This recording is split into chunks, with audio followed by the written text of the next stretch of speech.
that's good. Sure. Perfect. Good afternoon, everyone. I'm gonna hand the conch over to Joe, but I'll manage the slides as we move forward. And with Brian out and me in Baltimore, we're doing this meeting completely virtual, but this recording will be available. And I'll just ask everyone to mute their microphones unless you're speaking. We'll be recording the meeting, and then the first time you state your name, if you could just the first time you speak, if you could just state your name for the record, that would be greatly appreciated. So with that, let's move forward with our November 13th Deployment Committee meeting. Great. Thanks, Brian. And this is Joe DiNicola. So I guess I can't see easily. Do we have a quorum at this stage? We've got Matt Ranelli, we've got Lonnie, yourself, and I know one of our committee members had a different conference, and they were not going to potentially be able to make it. So I don't believe they're on. Excellent. Okay. Well, missing one isn't too bad. All right. Why don't we call the meeting to order at 2:03 p.m. And it looks like we have 21 people or so. So let me ask if there are any members of the public that would like to make a comment or a question. Okay, hearing none. I guess we move over to our consent agenda, and the first item there is the minutes from the prior meeting. So we're looking for we have a motion to approve the consent agenda, which just includes the meeting minutes from our last meeting. Is that from Lonnie or Matt? So moved. Second. All right. All in favor? Aye. Aye. Any opposed? And I will abstain. Anyone else abstaining?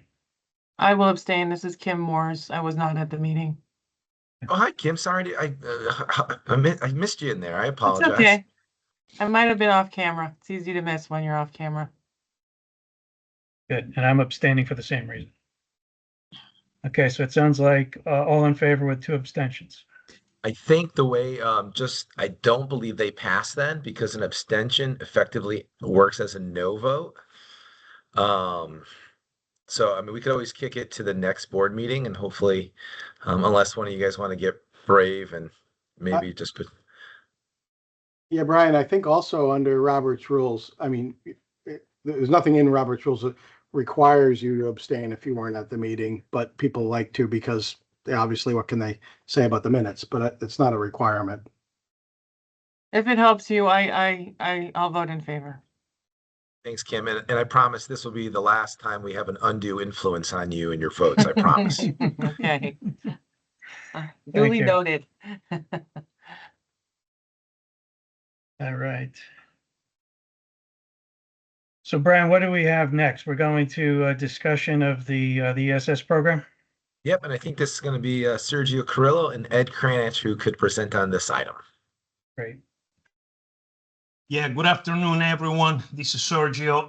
This is a project that we presented at the board meeting, but we lost quorum before voting on the resolution. So Ed, do you want to take over? Sure. Can you hear me okay? Yes. Mm-hmm. All right. So I'm Ed Kranich. I'm a senior manager of incentives on the incentives team with Green Bank. And manage the enrollment aspects of energy storage solutions. So this is a project which came up and was originally approved back in June of this year originally. It's part of a package of 7 Home Depot projects brought to us by a company called Redaptive, who joined the Energy Storage Solutions program back in the spring. The proposed change here, the incentive adjustment, is really just a resizing of the battery. So a change of the equipment that brings it from 5.59 megawatt hours of capacity to 6.15 megawatt hours of capacity. And the corresponding incentive change is about $70,000. So going from $663,813 to $737,438 shown on the screen here. So Sergio, is there anything additional that you'd like to add? No. So this is a pretty routine change. So just a minor change order for us. And All right, what we if- typically do, and I would just say for our board members is anytime that we have an approval to our board, and if we go over that approval amount, we're going to bring that back. You know, we could potentially consider putting in a not to exceed with a 10 plus, like a 10% component, but I don't think this happens too often. So we just felt it's best to obviously never go above your authorization limit, and that's why we came back for approval. Brian, that's helpful. Just one question, given that I'm newer to the board. Can you guys just in 1 minute, just give a little context here for why Redaptive has decided to partner with Home Depot? What's specific about the Home Depot locations that they want to put storage there? Sure. So Redaptive, they're a large energy services company. They're headquartered in, I believe, in Denver, and they joined the Connecticut market, I think, pretty recently. One of their customers being Home Depot. They have another customer, Walmart, who's doing, I think, 14 stores. And really, Home Depot, among a lot of other retailers, they either already have a backup generator at their location, because Home Depot, grocery stores, other home improvement and kind of critical retail stores find it important to have backup in the event of an outage, so that customers can come there for everything that they need. The other purpose for the battery is that during blue sky days, the site owner will use the battery to offset their demand charges. So they can offset some of their peak demand charges by charging the battery during lower off-peak hours when it's cheaper, and then using that to kind of shave down their peak loads during the day for air conditioning and things like that. So really, this is, I think, for Home Depot, it was probably mainly a financial decision. That's what most commercial customers are doing with batteries. They use it for demand arbitrage. But you know, for a retailer like Home Depot, it is actually pretty critical that they remain in operation during an outage. Great, that's helpful. Thank you. Brian, Ed, it's Matt. So just a question and a comment. The question is, so the increase in the amount is really, this is all just formulaic. If they have more kilowatt Exactly. hours, they get more upfront incentive.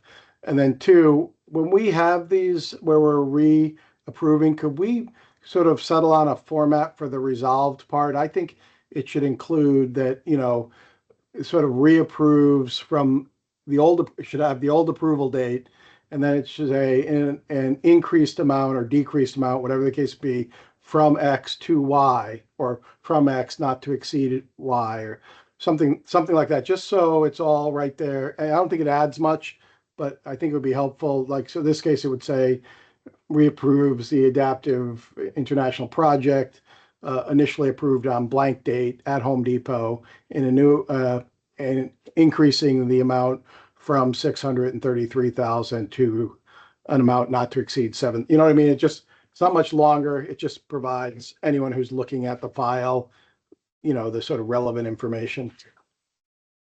We can do that. And I think it might be in the whereas clause, but we can make it more succinct so it's in the resolve clause too. Oh, I apologize. The slide that I have only has the now therefore. I don't see the whereas, but yeah, if it's in there, that's fine, Brian.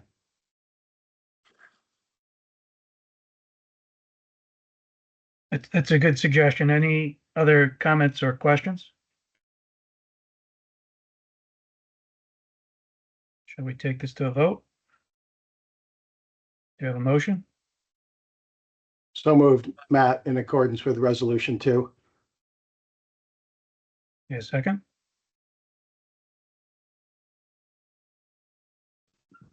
Lonnie, I second. Okay, all in favor? Aye. Aye. Aye. Any opposed? Any abstentions? Okay. Unanimous.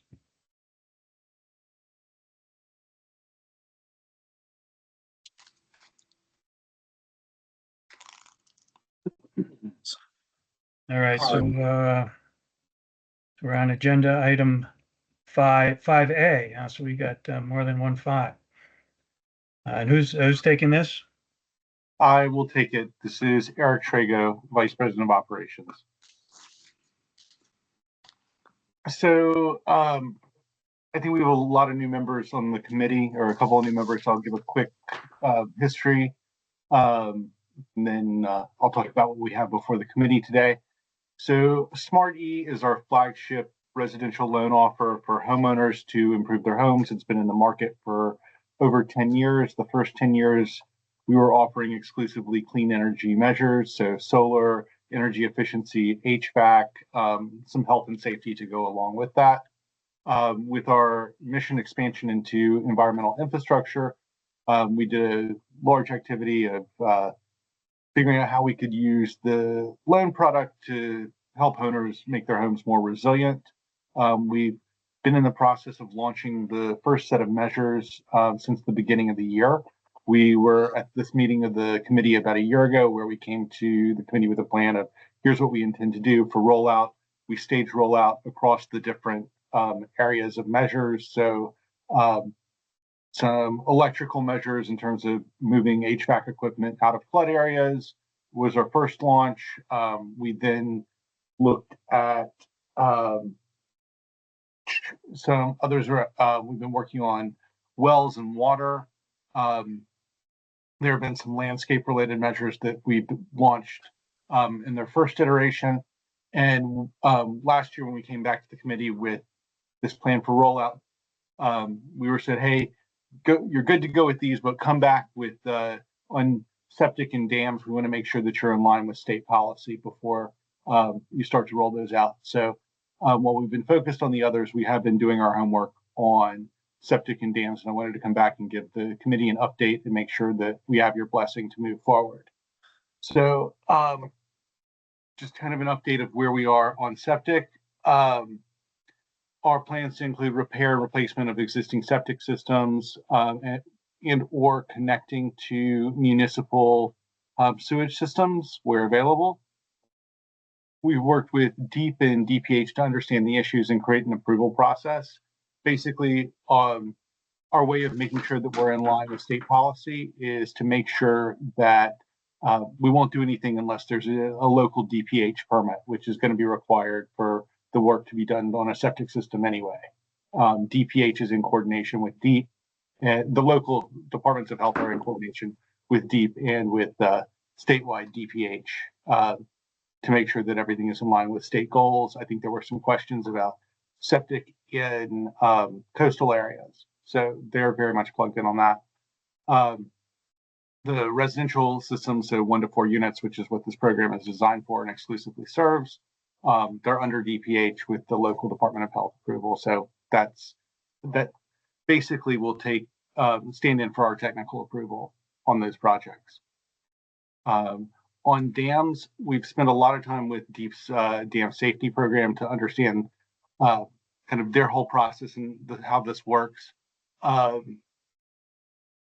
Residentially owned dams, and it's a very different world, but it needs to operate a little bit differently, but not totally differently than the rest of the program works. Traditionally, we have an HVAC engineer or an HVAC contractor that's approved that says, okay, we're putting in this boiler. We say, hey, that boiler meets the specs that can be covered by the program. Cool, go for it.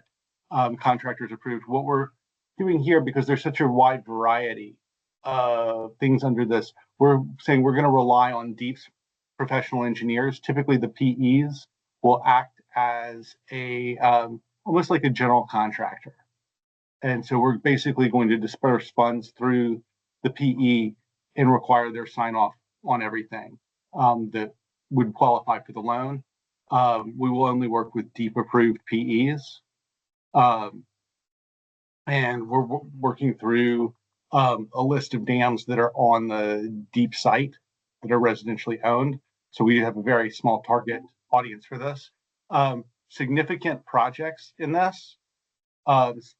So not everything that a DEEP approved PE would be signing off would require a DEEP permit, but the larger scale efforts would require a DEEP permit. So that will make sure that we are in line with DEEP's goals there, which I believe was the concern. I think there were some other concerns about Matt, when we spoke, you had some concerns about being in line with FEMA requirements. And I know Barbara's done a fair amount of chasing over the past week to make sure that we are in line with that. Barbara, what did you find? Well, I'm still waiting to hear back from the people with regards to dams. So, Matt, your question with regard to the sediment and making sure that there's testing, I'll make sure that that answer is yes. And if for some reason it's not, we can, talk about that. Certainly on the septic side, I just spoke to the head of the person who's handling head at state DPH for septic, and she was signed off on everything that we talked about. So I'm confident that what we're doing and that we've spoken with enough people in positions that are familiar with this to know that we're following the state rules. Thanks. So yeah, at this point, I think we have a plan to bring these to market. I know Barbara's met with contractors on the septic side. We have DEEP's list of PEs that we will conduct outreach to. So we're ready to bring these to market. And I know our environmental infrastructure team, as they've been growing, they've been identifying some other measures that we should look at. So we will be coming back to the committee with some other potential measures sometime in the new year. But are there any questions?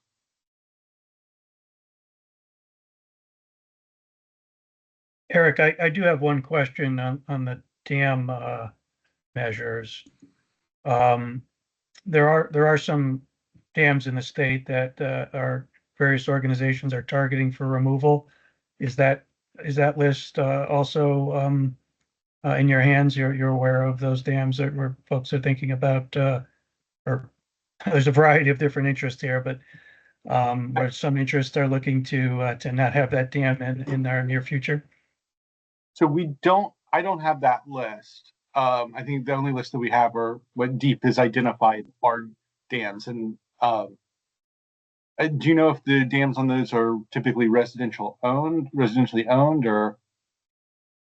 I am not personally familiar with the list. I just have heard discussions of it. I'm happy, without hopefully not violating any confidences, but can make sure that if there are residential dams on that list, that information is made available to you. Okay.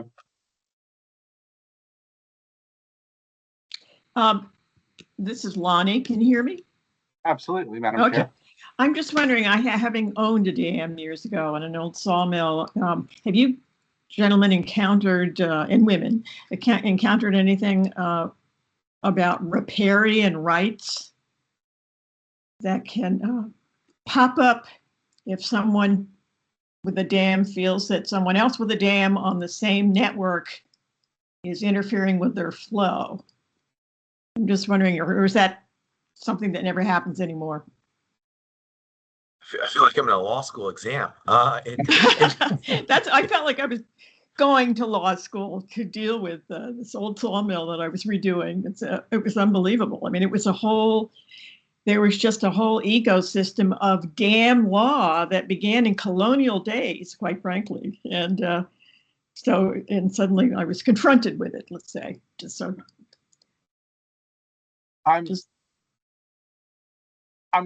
my familiarity is that I know that the term exists. We have not spent a whole lot of time looking into the issues. I think we're really relying on I think that the deep permitting for larger scale projects is really what we're relying on there. And we're really relying on their functional expertise in approving those projects and if that would have any impacts on other people's dams and other people's water flow. Okay, sounds good. That sounds smart. Yeah, I like that approach. But Eric, could you just describe what this process would look? I mean, I guess we haven't done it yet, but how do you see this rolling out and identifying potential applicants, and where does the interaction with DEEP occur? How do you see that happening? Certainly. So in terms of bringing this to market, I think what we've discussed is doing a mailer postcard to owners of residential dams saying, hey, we now have this in the market. We'll have this updated on our website. We'll point them there. There are also references to DEEP's dam safety program. If somebody does need some work, they'll reach out to us or they'll reach out to one of the engineers, which is ideally how things would work. We're going to reach out to the engineers as well and say, hey, this exists. I imagine we'll do some sort of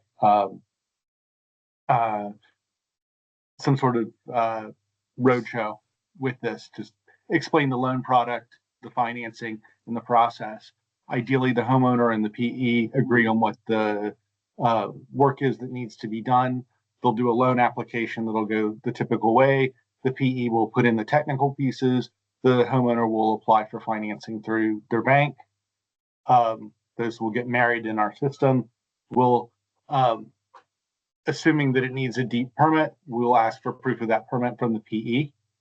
If it doesn't need DEEP permitting, then we'll ask for an explanation of why it doesn't need DEEP permitting from the PE, and we'll go through that. So we're really looking for the PE to make that call and to supply the permit when it's needed. And I presume with these types of repairs, we're not talking about materially changing the water flow based on that repair, and that which would require additional permitting and really complicate things. This is more, I believe, about just repairing existing dams so they can maintain their existing functions. Exactly. I mean, our max loan amount is what, $75,000 as an exception with a couple of our lenders. I guess if I dumped a ton of rock, I could change a lot of water flow for $75,000. But maybe I don't think that gets you very far in terms of dam building.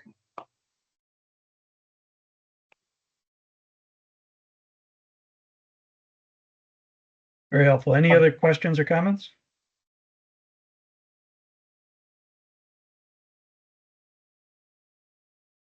Okay, very interesting. All right, let's get a motion. So moved, Matt. And a No, I'll second. second it, Lonnie. Okay, all in favor? Aye. Aye. Aye. Any opposed? And any abstentions? Okay, motion carries unanimously. I just want to say for the record that, Joe, you are much more mature than I am. I would have at least thrown in at least once the dam resolution. I mean, I'll hold that one for next time. Save your A material for where you are. You're going to need it. I am a child. I am a child. And since I have the floor, I want to make one request of the chair. If we could take item 6D out of order and take that before we do 6A. One of our employees, Louise, who's going to be presenting on this item, it is her day off and she is in the United Kingdom. So I know she was kind enough to come in and present on her day off. So if we could have a motion to change that, to make that change in the agenda order from 6D to 6A, that'd be greatly appreciated. Happy, if I'm allowed, I'll make that motion. I'll second. I'll third it. Okay, any opposed? All right, let's go with 6B, which it looks like C-Pace project in Branford. 6D. All right, Louise, you're here. I'll get. It's Yeah, actually I'm on. Yeah. It's D for Here we go. that one. Dodge. Oh, you're going to D. Okay, I'm okay with D too. great. And I think so. Good afternoon, everyone. It's Mackie Dykes, the financing programs. I think it threw me out. I think Elise, this is your project, right? So yeah. Yeah, thanks. Yeah, Louise is going to co-present this one with me. Louise was the lead underwriter on this project. But yes, thank you. Thank you, everybody. Appreciate the accommodation. So this is a CPACE project in North Haven for AMJ Realty. It's a light industrial facility. They package fragile items. So it's a packaging manufacturer. They're looking to install a 235 kW solar PV system, rooftop system, and Verigy, very familiar contractor that we've worked with many times, is going to be doing the installation. So if we could go to the next slide, give you a few high-level details here. So the first column here, the loan term, so just under 500,000 for the CPACE assessment, the 20-year loan at a 5.25% interest rate for the term. And I will pass it to Louise here to talk about the financial metrics. Thank you. Thanks, Elise, and thanks to the committee members for being accommodating. So the financial metrics that are relevant from the underwriting are, to begin with, the property value, which is just under $1.5 million. So this, because there's no debt on the property, this gives a loan to value and lien to value of 33.4%, which is within the standard underwriting guidelines for these transactions.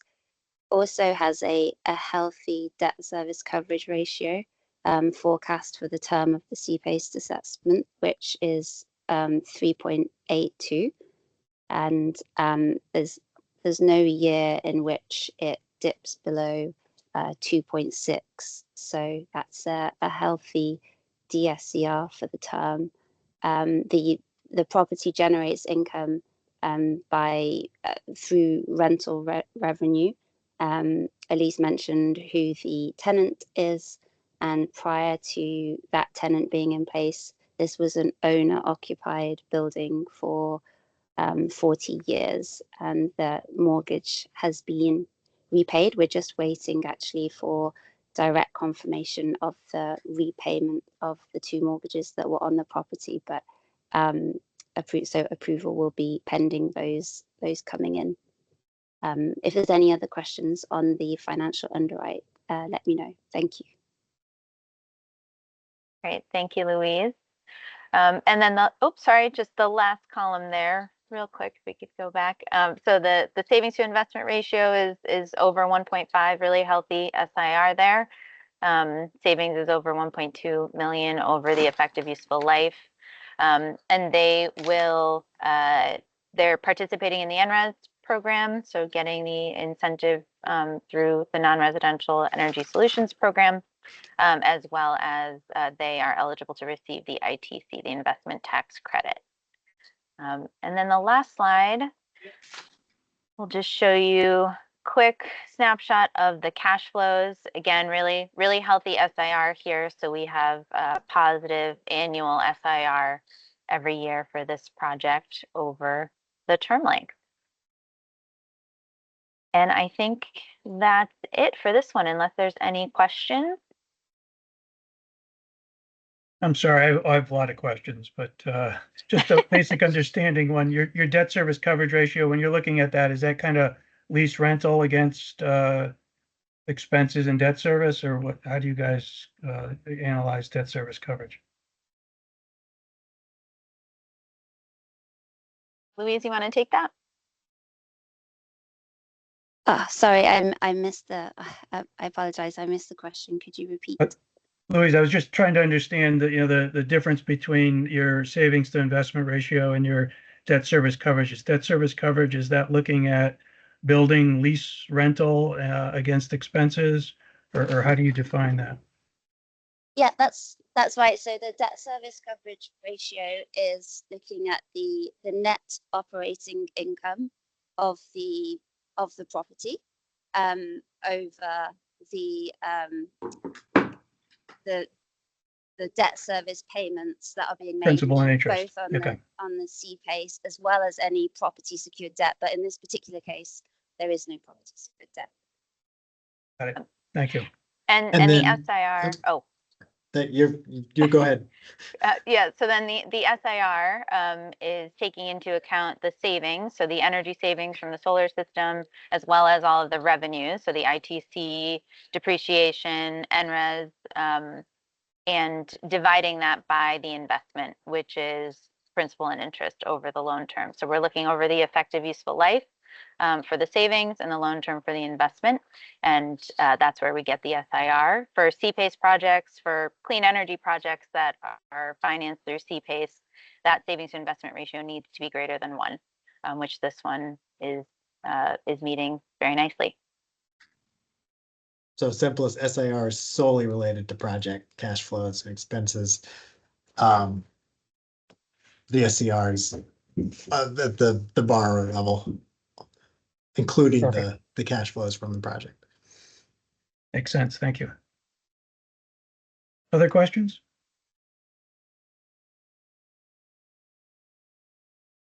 Okay. Can we have a motion? I'll move approval of the resolution 7. I'll second it. Hey, all in favor? Aye. Aye. Any opposed? Any abstentions? Okay, approved. you. I'll come back to 6A now. Thank you. Go back to 6A and turn it over to Catherine Duncan on the financing programs team to walk through this project. And there we are. Okay. Hi, I'm Catherine Duncan, and this first CPACE project is in Branford at 2028 Thompson Road. It's a project owned by a project that I refer to as a Bobby Massey project. You're going to come across a couple of these, 2 today and a couple next month. He's a portfolio owner who has decided to do a number of rooftops and solar projects with us. This particular project in Branford is fully rented to a crane and rigging company that's been at the site for many years. And the project will include a repair to the roof and solar. Next slide, please. The tariff agreement for this is a buy-all tariff, and you can see that the benefit assessment is $889,000, 20-year loan, which is pretty standard. Larry was the chief underwriter on this. So Larry, do you want to speak to the financial metrics? Great, yes. So the property value is $4.6 million. It's a large building. It's almost 90,000 square feet, and it has a single tenant. There is a $2.1 million loan on the property, which is low relative to the overall value of the property. And there is a 19.1% lien to value ratio. Both ratios are within guidelines. The 19.1% is low relative to the overall property value for the project. So both of them are within guidelines. The DSCR is also strong for for the duration of the project. Not in small part due to the fact that it's a triple net lease, so all of the expenses are charged back to the end user, one to the tenant, and one notable attribute is that there is an ownership group for this property with three owner groups, and one of those owner groups is also the tenant. So it's not so much that it's like that it's common ownership, but it's just enough that there is like everyone's incentivized, so it's a strong ownership group. So everyone's incentives are aligned on this. That's just one positive attribute. Okay, that's it. Thanks, Larry. So the SAR on this project is just over 1, and that's because there's a roof component to this. But the lifetime savings, obviously, over the EUL exceed the CPACE lien over the term. And as I said, it has an NRES, it has a buy-all, and it qualifies for the ITC. So next slide, please. 1 second. Sorry.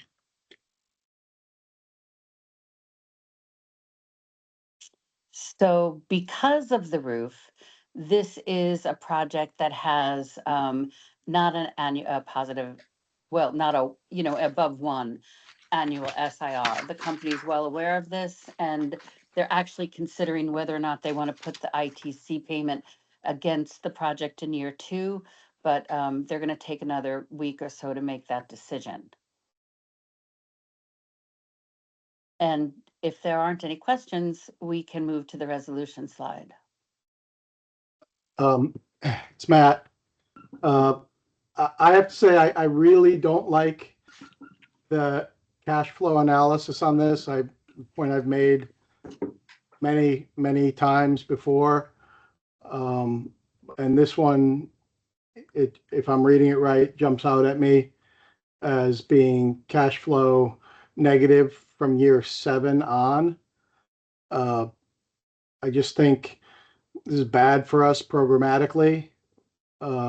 Essentially allows the owner to cash out these benefits, and then if they don't own it years from now, we're going to have at some point towns and other people complaining that these systems are albatrosses on the property because they're upside down.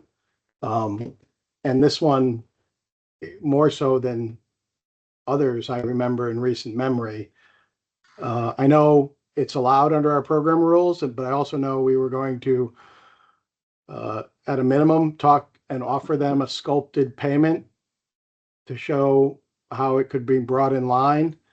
But I don't think there's, for some owners, there's not a lot of incentive. They want the essentially upfront cash flow, and these problems in the out years are problems to be solved later. But from our view, as being good stewards of the program and good stewards of the ratepayer funds, I know these are secured, but I just think this is a bad idea. Yeah, I understand that this is an issue that comes up over and over, and the way we do try to address it is to make sure that the owners see this cash flow, understand what they're getting themselves into, and we do offer them this. Especially now with the ITC, if they can monetize it, we offer to take that full payment in year 2, which is what I've demonstrated. Well, they haven't seen that yet. They're seeing all their projects with an ITC payment in year 2 on Friday is when I'm getting them to them. But these are sophisticated investors. And as you know, Larry mentioned, there's the one tenant. That tenant's been there for a very long time. He's a party to the ownership structure. And I think they all know what they're doing and what they're getting into. So if it's their option and they're getting the roof done, which is why the cash flow is like this, I don't know how much more we can do other than refuse to lend them the money. Well, I that they're sophisticated investors is kind of my point.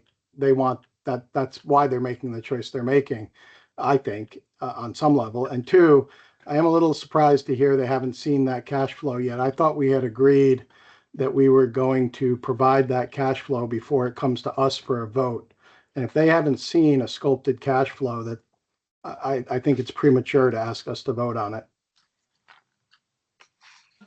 Well, we are bringing the worst case scenario from a cash flow perspective here for approval, with the understanding that, if the situation gets better for us from a risk perspective, which that revised amortization would, then we could move forward with that.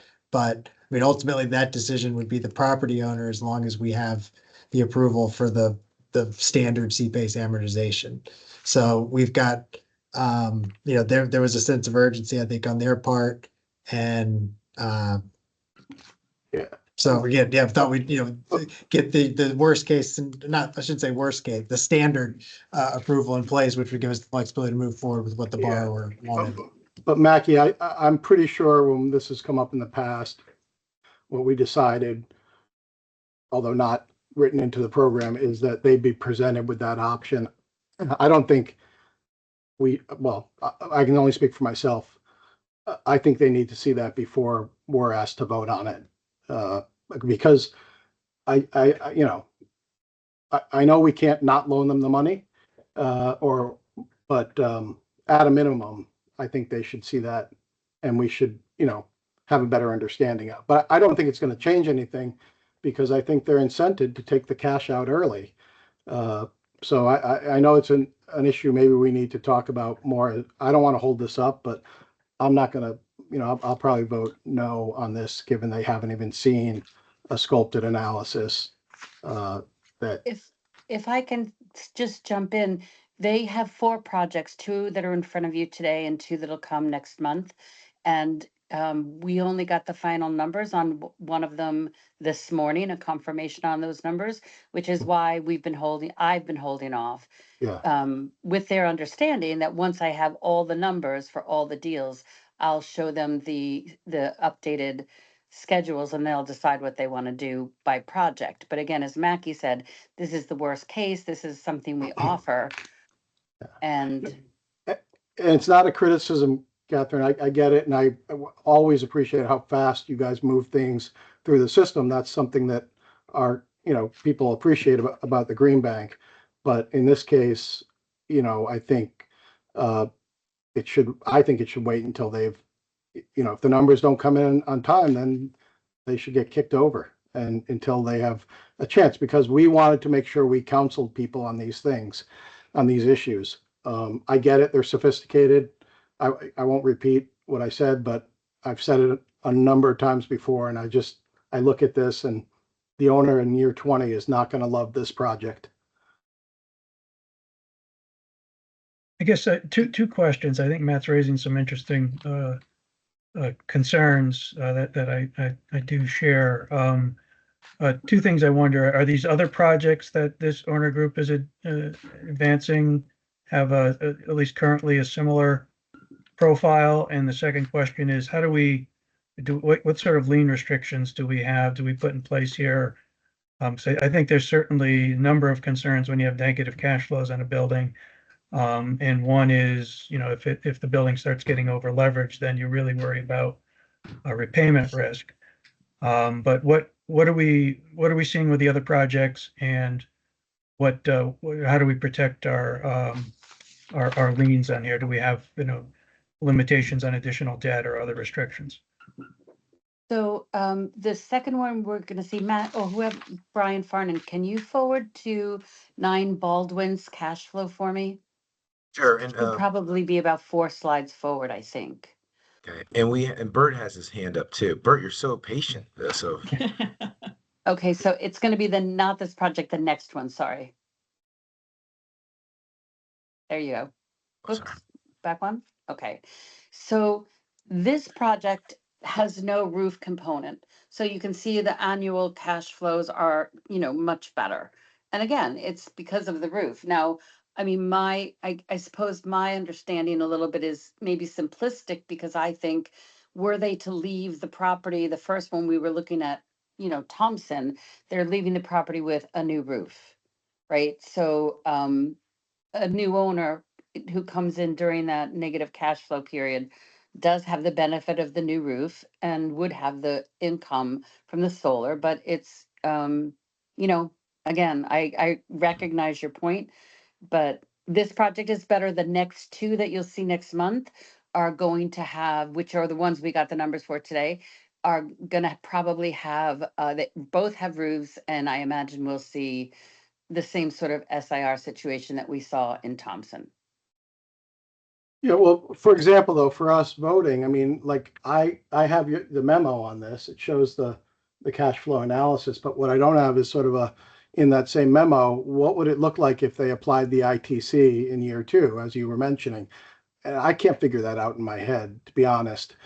So yes, you get a roof, but it doesn't mean we've had other roofs where it's not cash flow negative in the out years. So we just, that was the discussion we had long ago, is that we would do that analysis and we'd provide it to them to show them what what a cash flow positive analysis would look like.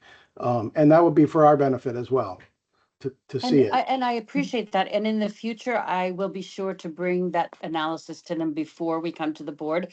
But part of this today, these two here today, has to do with just the our workload and our timing in terms of this board meeting and, or rather deployment, excuse me, and the meeting in December, which is so soon after Thanksgiving. So we're trying very hard to get these approved. They are not going to close immediately because there are additional pieces that need to get done. It just helps us move the projects forward. There's certainly adequate time. I understand not for you to see the cash flow, right? I recognize that. And in the future, I will absolutely include that for you and make sure the owner has seen it in advance.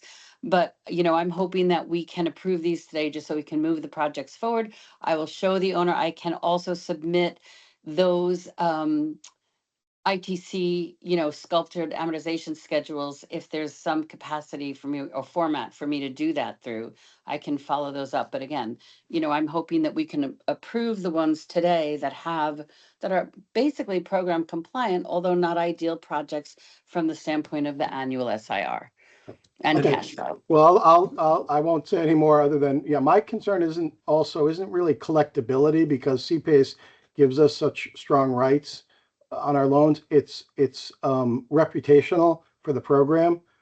And, this owner's not going to own the building necessarily for 25 years. So I think I don't want to take up any more of everyone's time. I've been clear, I think, in prior meetings, and I just, in this case, I can't support it. Yeah, and I'll let them turn over to Bert, his hand raised, but just said we have not ignored that, the guidance you gave from prior meetings. We have always, prior to closing, offered that, in situations like this, where we've gotten the board approval to try to scope the amortization, where, I mean, sometimes it's just not going to be possible to get positive cash flow in every single year. But to address it as much as possible, given especially the ITC and paying that early. So I don't want you to think we've ignored that. We have done it, but as Kevin said, this was the timing issue we hadn't, but we always do it prior to closing. So Bert, I don't know if you're going to address Joe's questions. I can, but let me put it to you first. Okay, a few points. First, Matt, going forward, we will be sure to, as a process point, include in what goes to the board in our underwriting packages the two scenarios, meaning an unsculpted case and a sculpted case, meaning the two cases that should be presented to the customer. So we'll have that in the package. But going back to the second point I want to make is going back to Mackie's point.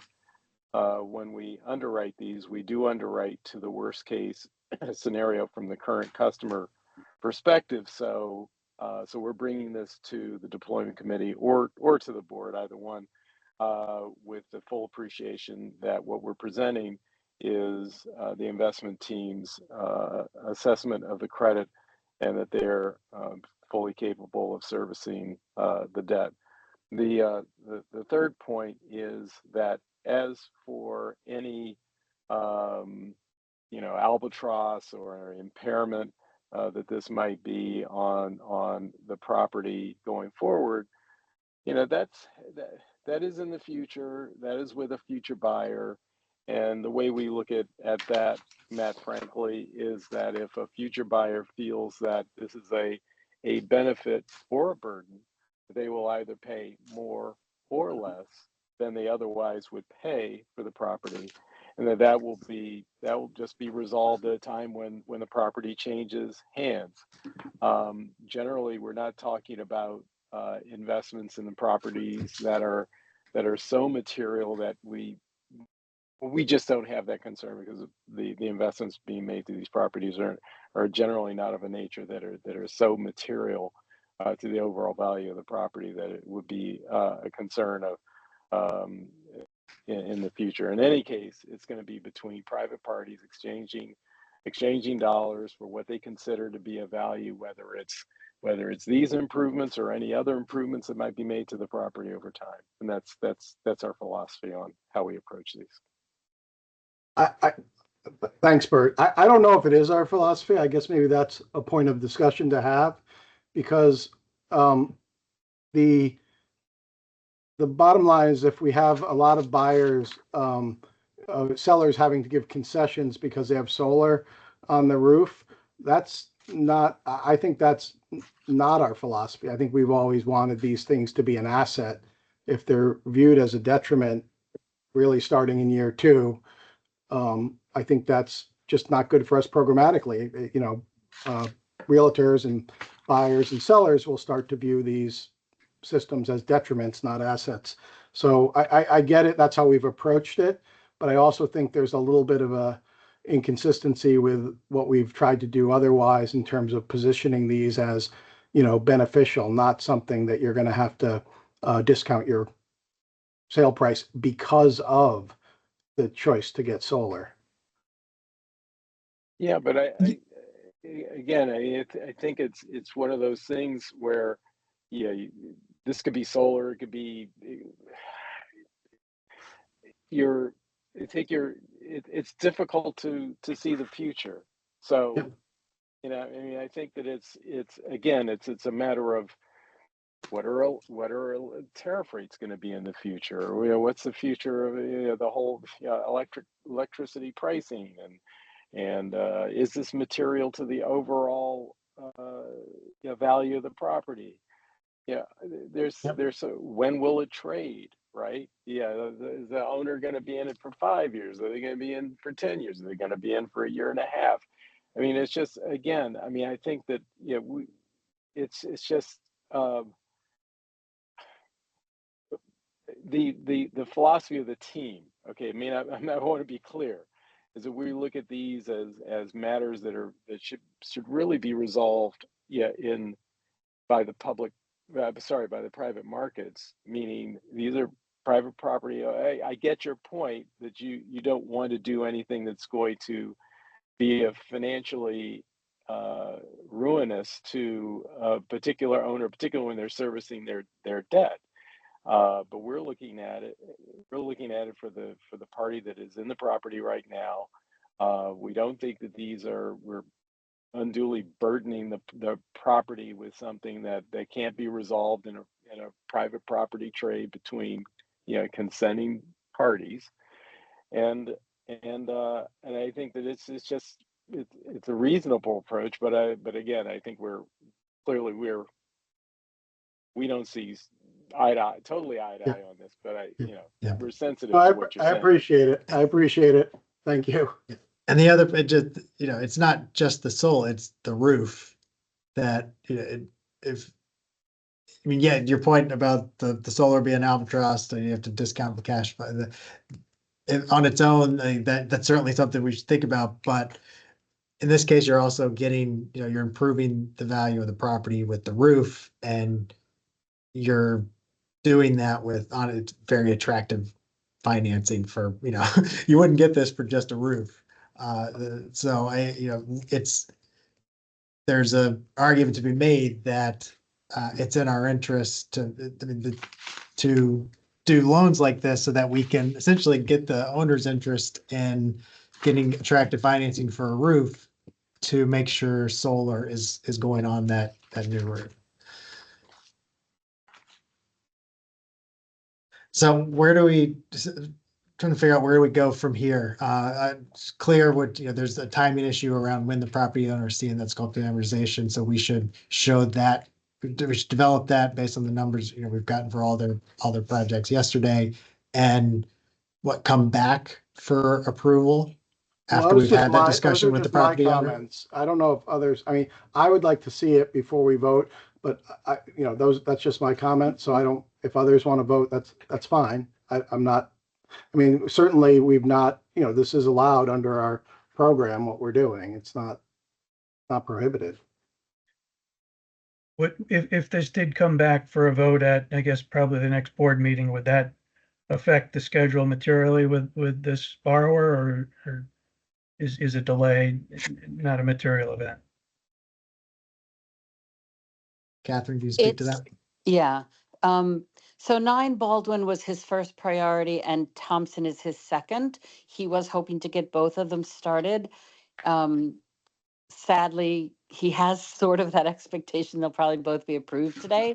But, if this is what we need to do, 9 Baldwin is in a better shape. So I would imagine folks will feel more comfortable approving it, which will get him one of his 4 projects. And we'll just need to return next month after they've seen the sculpted amortization schedule. But again, if that's what people choose to vote on Thompson, it won't change the fact that, it's it won't materially change anything, I think, but you'll have seen it and he'll have seen it. So, yeah, I mean, again, I think he'll get Baldwin, which was his first priority, right? So he'll have one win and one wait as you decide, to what you ever, if you decide to hold off on Thompson. So if we take this to a vote today and it doesn't carry, I presume you could take it back with that sculpted cash flow and revisit this in the next meeting. Is that accurate? Yes, that's what we would do. Okay. And I would just, oh, go ahead. Go ahead, Brian. I was just going to suggest that if this cash flow issue is only really on that one project, and seeing that it's 3, and if there are no other hiccups or blemishes on the other projects, I would maybe suggest that entertain maybe a motion for approval of all of them but this one. And that's with the presumption that there are no cash flow or other unique underwriting criteria that would need to be raised and discussed. And then I would take that off the table if that was the case. Brian, I'm not sure. Are you talking about the 3 projects I'm presenting today?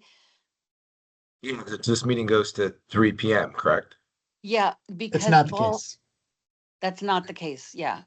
Baldwin is good. Thompson is an issue. And I have 27 Northeast Industrial has the same issue because they've chosen a very short repayment period. They have seen the sculpted amortization schedule. They haven't made a decision about it yet.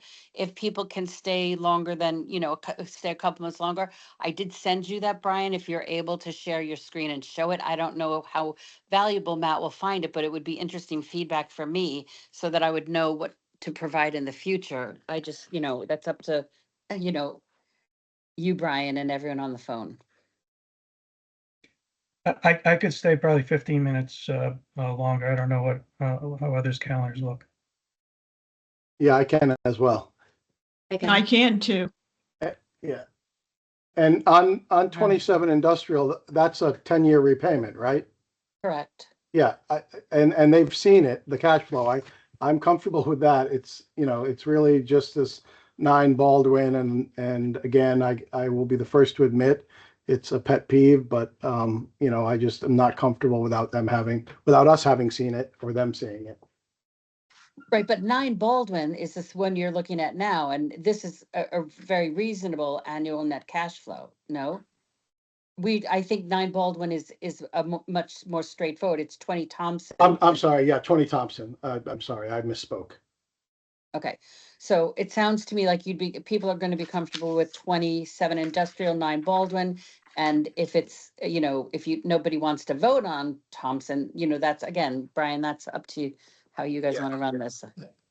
I'll be That's quiet up now. to Joe if we want to table that. I think the feeling I was getting, the sentiment I was getting is that if we were to approve these other ones, we could potentially table the one that's of concern in that timetable. I think what I'm hearing from the staff too is that it is not a death knell for that project, and it will still be able to potentially go forward, and we will just bring it at a different deployment or board meeting, that one item, while the other ones would potentially move forward. Brian, that would be my preference, would be to table it. I just don't feel like I have enough context, enough background. I think, again, Matt's raising good points. I'd like to understand this a little better, so I don't know how I'd vote. I'd feel torn in my voting on this. So if it doesn't kill the project, my preference would be to defer the vote. This is Lonnie. I agree. I know the Massey family. I wasn't involved in any of this, but I know the Massey family. I used to be the state representative. I don't want to get into any conflict of interest or favorite clientism or any of that kind of stuff. So table and, review later. Yeah. Sounds good to me. So do we need a motion to table? I don't think we do. I think we could just say no matter what. We just say no action was taken on the item. We'll put that in the minutes. Okay. All right. Shall we go through the other two or take Brian Farnham's suggestion to take up the motor? I mean, we've talked through the cash flows on both of those. It's the same installer and the same property owner. Happy to go through them though, if y'all want to take the time. I would prefer to vote on them one at a time, just to and look at them real quick, because I'm already getting mixed up among the names. Okay. All right, Catherine. So this second project is Northeast Industrial Drive in Branford. Unrelated property. It's owned by Wafios Machinery Corporation, which is wholly owned by a German company. They make wire and tubing products and machinery. And Wafios supports that German parent with sales, parts, and service equipment in the US.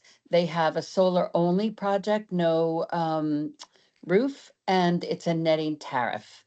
If you want to go to the next slide. So this is a project with very strong metrics in many ways.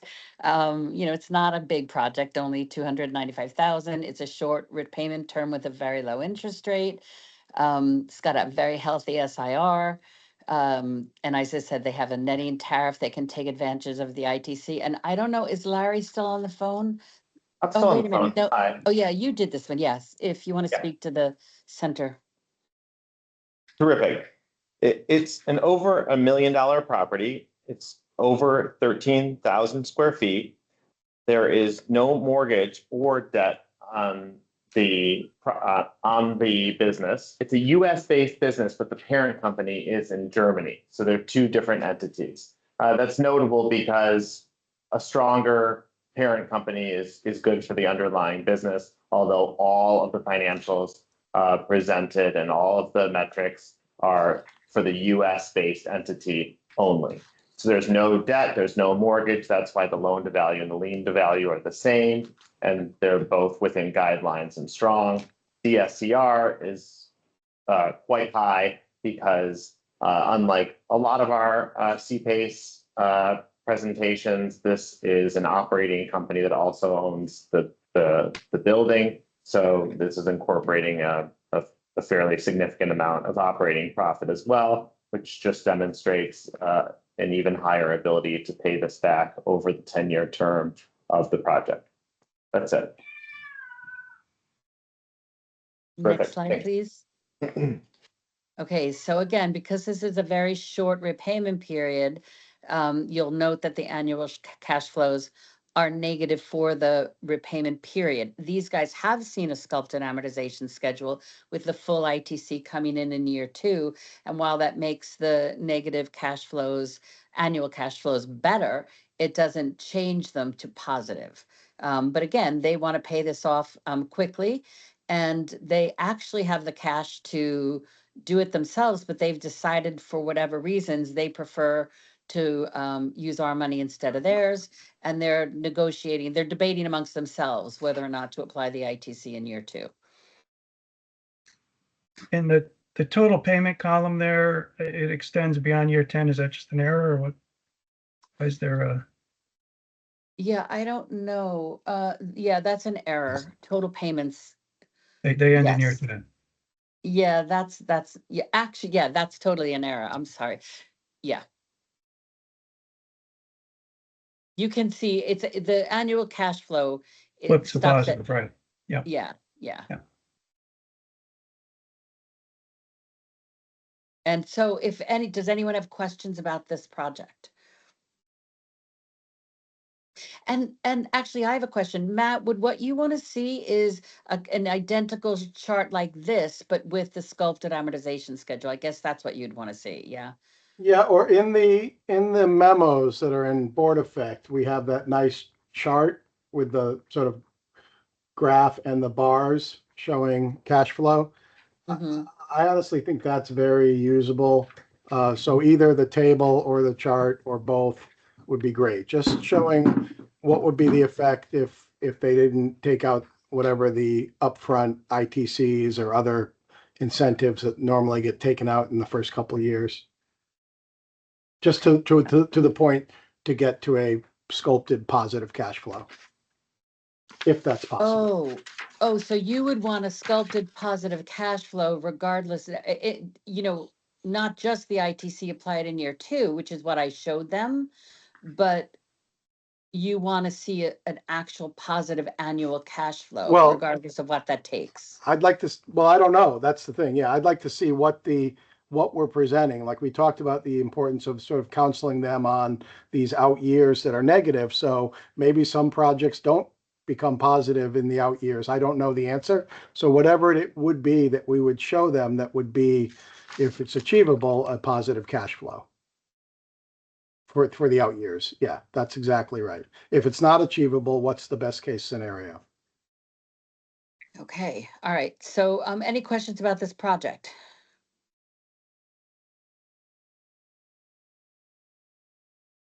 No? Okay. And the net, I'm sorry. Was there any more on this project, or should we take this one to a vote? Yeah, there's nothing else on this project. All right. Can we get a motion? I move adoption of Resolution 5. Second? I'll second. All in favor? Aye. Aye. Any opposed?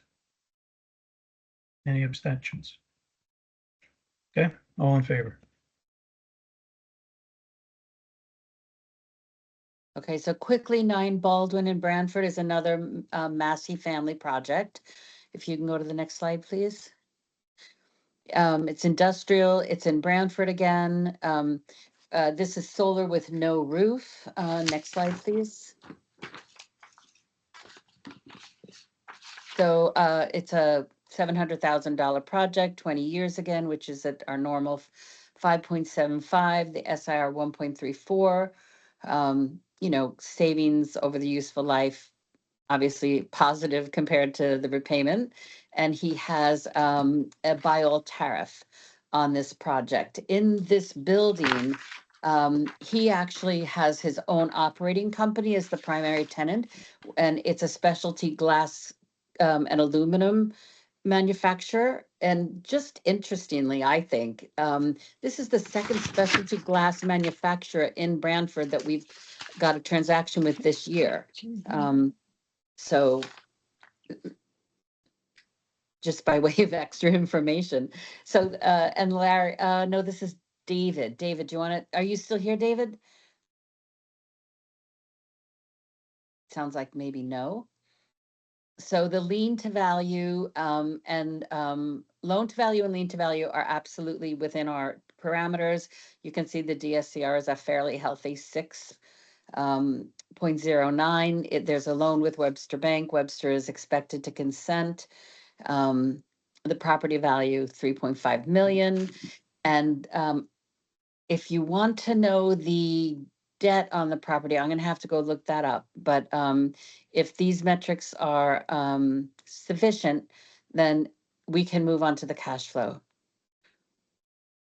And because again, this is there's no roof on this, we've got a straight run of positive cash flow, except in the year that they replace the inverters.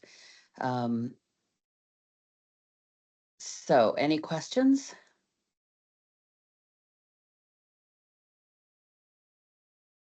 Then shall we move to the resolutions? Here no questions. So I could get a motion for resolution number 6. It's Matt. I'll move resolution 6. All in favor? Aye. Aye. Aye. Opposed? Abstentions? Okay, carries unanimous. All right, we already handled this one item first.